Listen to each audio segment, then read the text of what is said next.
آج کل ایک سوال اٹھا ہوا ہے اور بڑا امپورٹنٹ سوال ہے. وہ سوال یہ ہے کہ دیکھو اس وقت اللہ معاف کرے پاکستان کے اندر بہت سارے ہراسمنٹ کے کیسز سامنے آ رہے ہیں اور لوگوں نے یہ کہا کہ ہراسمنٹ کے جو کیسز ہیں اس میں عورت کے پردے کا اس سے کوئی تعلق نہیں ہے, عورت کے حجاب کا اس سے کوئی تعلق نہیں ہے. لوگوں نے کہا اگر حجاب کا تعلق ہوتا سیکشول ہراسمنٹ سے تو بتاؤ کہ چھوٹی بچیوں کو لوگ کیوں ہراس کر رہے ہیں, ان پہ تو حجاب فرض ہی نہیں ہے, یا چھوٹے بچوں کو لوگ کیوں ریپ کر رہے ہیں.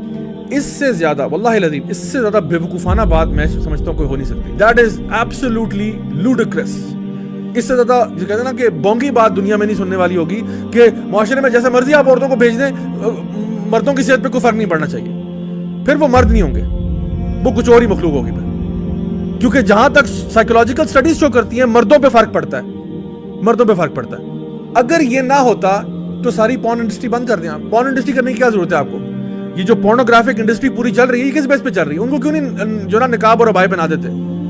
کیونکہ ان کو پتا ہے کہ if you want to affect the heart of a man from his eyes, show him some kind of images. یعنی ایڈ کیمپین, یہ جو ایڈورٹائزنگ ایجنسی والوں سے پوچھیں کیوں ہر ایڈ میں عورت لے کے آتے ہو؟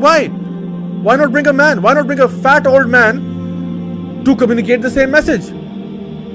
کیونکہ ان کو پتا ہے کہ وہ جو عورت ہے نا اس کو وہ آئی کینڈی کے طور پہ ڈینگل کرتے ہیں. اب ضروری نہیں ہے کہ وہ بندہ جب بندہ سیکشولی فرسٹریٹ ہوتا ہے تو وہ سب سے ایزیسٹ ٹارگٹ کے اوپر اپنی شہوت کو پورا کرتا ہے, چاہے وہ کوئی اس کے فیملی میں بچہ ہو, چاہے وہ کوئی بچی ہو, چاہے وہ کوئی عورت ہو, جو بھی ہو. جب آپ معاشرے کو سیکشولی فرسٹریٹ کر دیتے ہیں اس طرح کے امیجز بمبارڈ کر کے تو وہ کہیں تو اپنی شہوت کو پورا کرے گا. آپ ایک بچے کو, آپ ایک ٹین ایجر کو ایسا کانٹینٹ دکھاتے ہو which is not X-rated, ٹھیک ہے, لیکن it is not as innocent as you might think. 100 میں سے 99 جو لڑکے ہیں وہ ہو سکتا ہے کہ اپنے آپ کو کسی نہ کسی طریقے سے ڈسپائٹ دس بمبارڈمنٹ سنبھال لیں, لیکن مجھے مسئلہ اس ایک کے ساتھ ہے جو اپنے آپ کو نہیں سنبھالے گا. اس کا امپیکٹ ہوتا ہے. آپ کہتے ہیں جی ایک بندہ بدنظری کر رہا ہے, ٹھیک ہے, اور اس کے دل پہ کوئی اثر نہیں ہو رہا. Really? Are you that naive? ایک بندہ پرووکیٹو چیزیں دیکھ رہا ہے, امیجز دیکھ رہا ہے, اس کے دل, یعنی آپ نظر سے حرارت دل میں ہو رہی ہے, پورے جسم میں ہو رہی ہے. واللہ ایسے ہوتا ہے. یعنی آپ نے کہیں دیکھا ہے اور اس کا افیکٹ آپ کی پوری باڈی پہ ہو رہا ہے. آپ کسی سوشل سائنٹسٹ سے پوچھیں, کسی سائیکالوجسٹ سے پوچھیں کہ وہ جو ڈوپامین ریلیز اس کے اندر ہو رہا ہے اس کا اب وہ کیا کرے گا, what is he going to do with that? There is a chemical reaction going on.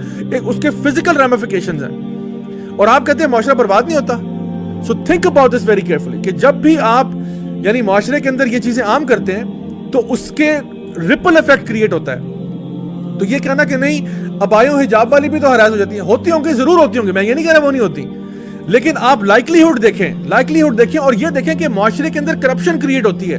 Us corruption کی وجہ سے مطلب this is not the only problem.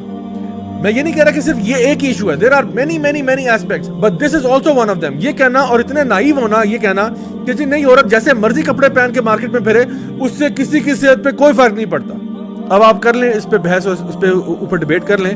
سو ہمارا دین جو ہے وہ ہمارے لیے ایک مکمل ضابطہ حیات ہے, ہمیں پوری رہنمائی فرماتا ہے, ہمیں گائیڈنس دیتا ہے in all aspects of our life, and ہمیں بتاتا ہے کہ آپ نے اپنے روزمرہ کے معاملات کے اندر آپ نے ڈریس اپ کیسے کرنا ہے, آپ نے چلنا کیسے, آپ نے اٹھنا بیٹھنا کیسے, آپ کے لوگوں کے ساتھ تعلقات کیسے ہونے چاہیے, حیا جو ہے وہ ان سائڈ بھی ہونی چاہیے, آؤٹ سائڈ بھی ہونی چاہیے. All of these aspects are part of our